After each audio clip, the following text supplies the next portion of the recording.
그다음에 수십억의 자문료, 고문료를 받았다.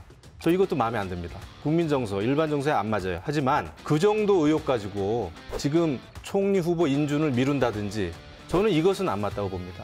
용산 이제 대통령실이 되겠습니다만은 검사 출신도 좀 많이 기용이 됐고, 근데 아마 정치를 오래 하지 않았고 하기 때문에 정치인에 대한 신뢰보다는 역시 공직자들에 대한 신뢰, 조금 안전빵으로 가자라고 하는 심리가 작용하지 않나 생각이 좀 듭니다. 예. 사실 탕평 인사나 다양성이라고 하는 측면에서는 좋은 인사가 아니다. 그리고 차관 인사할 때도 저는 좀 놀랐습니다. 여성이 아직까지도 한 명이 차관으로 발탁이 안 됐어요. 근데 제가 알기에는 이제는 여러 부처에서 차관 정도를 맡을 만한 실력자들이 있습니다. 저도 경험을 좀 했고요. 여성 중에. 그리고 이제 능력 뽑아놓고 능력 있는 사람들이다라고 얘기하는데 능력이 있어 보여요. 제가 봐도. 그리고 이제 관료를 오래 한 분들이 또 실력 있는 분들이 많이 있습니다. 또 경제 관료 출신들은 제가 봐도 실력이 있어요. 나이가 좀 있는지 몰라도. 하지만은 능력 면에서 따지면은 그러면 호남이나 충청이나 강원도에 능력 있는 분들이 없느냐 하면 그게 또 아니란 말이죠.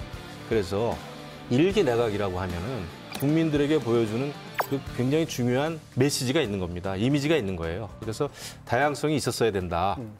다들 아시다시피 윤 대통령 첫 번째 법안으로 한덕수 국무총리 후보자의 임명 동의안에 이제 서명을 했고 이것을 국회 시간을 좀 빨리 돌려달라라고 하는 그런 의미로 좀 읽히죠. 자, 과연 국회 일단 총리 인준안 어떻게 처리해야 된다라고 보시는지. 지금 국회에서 총리를 인준 안 하겠다. 이거를 늦게 해도 된다. 만약에 민주당이 그렇게 생각한다면은 그거는 정말 대한민국이 처한 위기 상황에 대한 위기의식이 없는 겁니다. 지금 녹록지가 않습니다. 저도 개인적으로 사실 전관예우 아주 싫어해요. 전관예우 문화. 이거 정말 바뀌어야 되는데 안 바뀌고 있습니다. 어떻게 바뀌어야 되는지는 뭐 해결책은 조금 말씀을 하셨습니다만은 저는 이거 바뀌어야 된다고 생각하고, 그다음에 수십억의 자문료, 고문료를 받았다. 저 이것도 마음에 안 듭니다. 국민 정서, 일반 정서에 안 맞아요. 하지만 그 정도 의혹 가지고 지금 총리 후보 인준을 미룬다든지 저는 이것은 안 맞다고 봅니다. 사실 문재인 정부의 많은 분들도 전관예우 받은 분들이 많이 있거든요.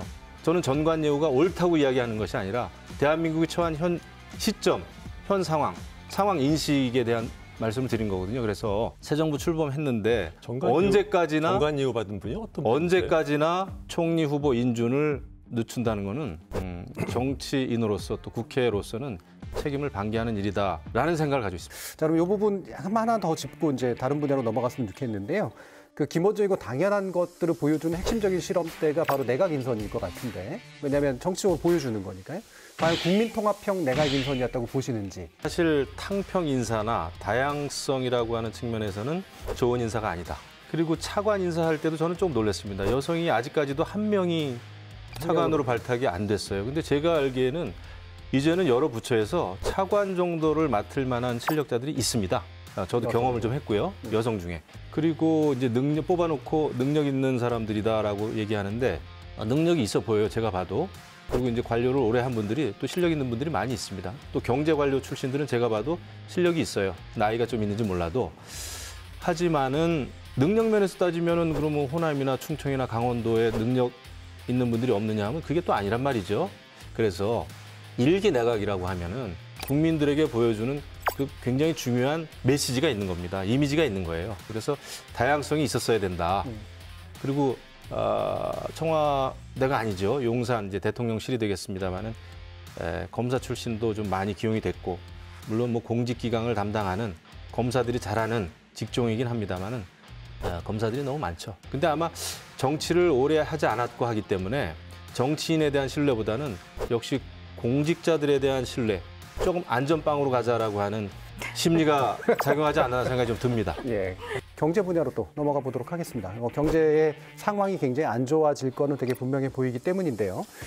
물론 이제 공약 이행을 위해서 필요한 부분이 있겠습니다만, 자, 이렇게 즉각적인 대규모 추경을 현재 경제 상황에서 좀 어떻게 보는 것이 필요할지 얘기 한번 듣겠습니다. 근데 중요한 것은 뭐 국가 살림의 마지막 보루는 재정 건전성인데, 그런 면에서 봤을 때 그래도 국가 부채를 발행하지 않겠다라고 하는 저는 기본 원칙이나 기본 방향은 맞다고는 봅니다.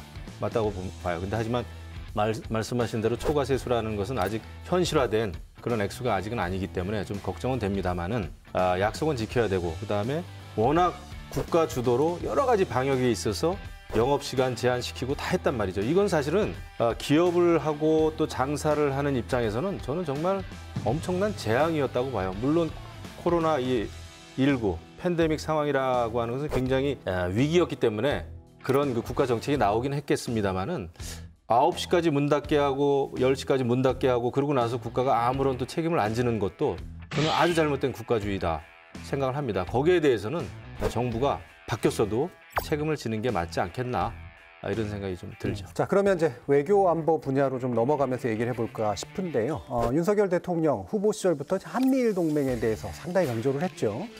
한편 이제 중국은 대통령 취임 축하 사절로 시진핑 국가주석의 측근인 왕치산 중국 국가부주석을 보내면서 한미일 관계로 인해 한중 관계가 악화되는 것에 대한 강한 견제 메시지를 공개적으로 낸 것과 마찬가지라고 볼 수 있습니다.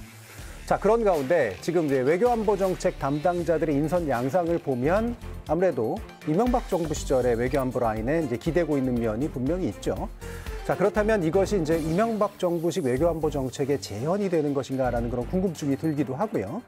이런 그 당시에도 사실 이명박 정부 당시에도 이와 유사한 일들이 있었는데 동맹 외교와 가치 외교를 중시하면서 또한 실용 외교도 같이 하겠다라고 하는 그런 면, 이 두 가지가 이제 실제로 같이 구현 가능한 건지 어떻게 보시는지 일단 김영우 의원님 말씀 주시죠. 그 MB계 사람들이 돌아왔다라고 하는 것도 좀 어폐는 있습니다. 네. 보수 쪽에 있는 학자도 그렇고 관료들도 그렇고요. 관료들은 빼고요.